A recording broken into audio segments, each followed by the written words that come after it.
Bismillahirrahmanirrahim. Allahümme salli ala Muhammedin və ali Muhammed.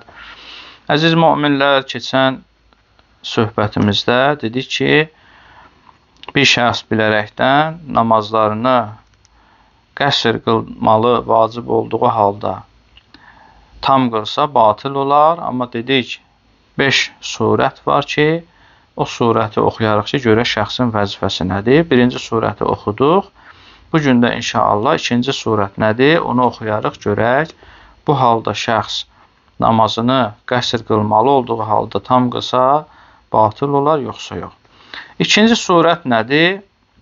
Bismillah, Seyyid buyurur ki, ən yəkuna zalikli cəhlihi bil hökm fi xususil mavrid.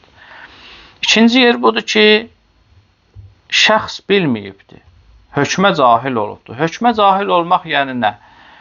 Bir şeyin hökmünü bilməyib ki, nə cürdür. İndi burada nəyin hökmünə cahil olub bilməyib? Fi xususil mavrid. Seyyid buyurur ki, müəyyən, məxsus bir yerdə onun hökmü nədir, onu bilməyib. Ola bilər, insan ümumiyyətlə qəsr namazından, səfərdən məlumatlıdır, bilir. Amma müəyyən bir, məxsus bir halın hökmünü bilməyib. Məsələn, nə kimi? Və in əlimə bihi fil cümlə. Seyyid buyurur ki, ümumiyyətlə, müəyyən qədər məlumatı var, bilir. Amma məxsusən bu yerdə, bu halda mən qəsr qılmalıyamı bilməyib. Və zalik, məsələn, nə kimi misal vurur? Kəmən ətummə salatəhu fil məsafəti təlfiqiyyə li cəhlihi bi vücubil qəsr fiyha. Və in əlimə bihi fil məsafətil imtidadiyyə. Nədir burada? Misal çəkir. Seyyid buyurur ki, məsələn, ümumiyyətlə, məsafə iki cür qət oluna bilər. Bir budur ki, insan birbaşa məsafəni gedə bilər. Məsələn, şəri məsafəmiz 44 kilometrdir.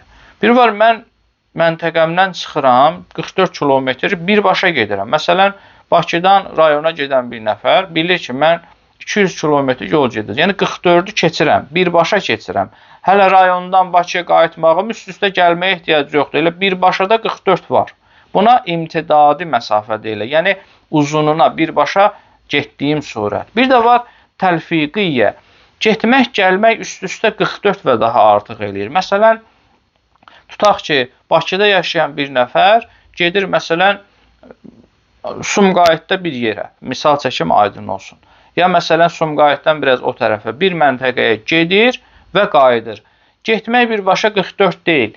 Getməklə gəlməyi üst-üstə toplayanda eləyir 44 və daha artıq. Aydındır, buna təlfiqi məsafə deyirlər. Yəni, getmək və gəlmək üst-üstə toplananda. İndi bu şəxs ümumiyyətlə məsələdən xəbərsizdir. Nəyə xəbərsizdir?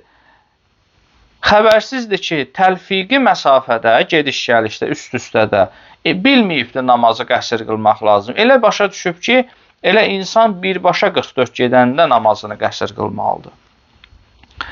Məsələn, namazını tam qılıb, üst-üstə o gedilən yerdə, amma bu adam elə bilir ki, mən namazı ancaq qəsr qılmalıyam birbaşa gedəndə. Yəni, məsələdən xəbərsiz deyil ümumiyyətlə. Bilir ki, müsafir namazın qəsr qılmalıdır, amma məxsus bir yerdir bu. Məsələn, nə kimi? Dediyim kimi, üst-üstə gedib gəlmə. Bu adam baxıb ki, mən buradan gedirəm Sumqayıta, məsafə neçə kilometr? Məsələn, 30. Fikirləşib ki, mən 44 kilometr geçsəydim müsafir sayılıram da, 30 kilometrdə niyə namazıma qəsr qılmalıyım? Orada namazın neyniyib? Tam qılıb, xəbərsiz olub. Amma əsli həqiqətində orada vəzifəsi qəsr qılmaq idi. Seyyid buyurur ki, və fi hadihi surə, bu surətdə hökmü nədir bu şəxsin?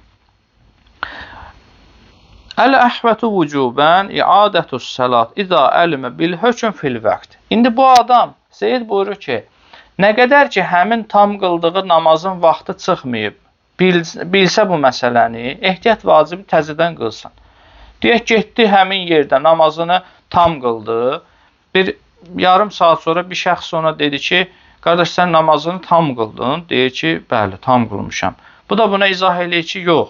Bax, sənin gediş-gəliş məsafən 44-dən çoxdur, sən səfərdəsən, bu halda da namazı qəsr qılmaq lazımdır. Bu şəxs də məsələni öyrəndi, bildi ki, mən səhv qılmışam. 2 qılmalıydım, 4 qılmışam. Və vaxt da hələ çıxmayıb. Məsələn, zöhr əsr namazının vaxtına hələ çoxdur. Fərz eləyək ki, gün ortadır. Seyyid buyurur ki, ehtiyat vacibdir ki, bu şəxs namazını neynəsin? Təzələsin.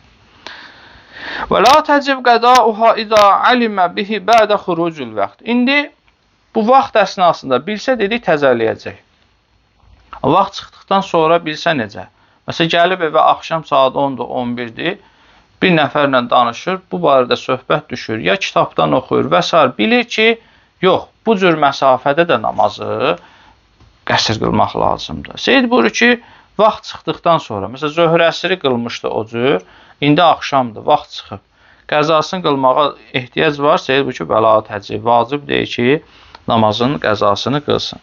Ancaq vaxt daxilində bilsə, namazını təzədən qılacaq, vaxt çıxdıqdan sonra bilsə, namazı yenidən qılmasına, yəni qəza eləməsinə ehtiyac yoxdur.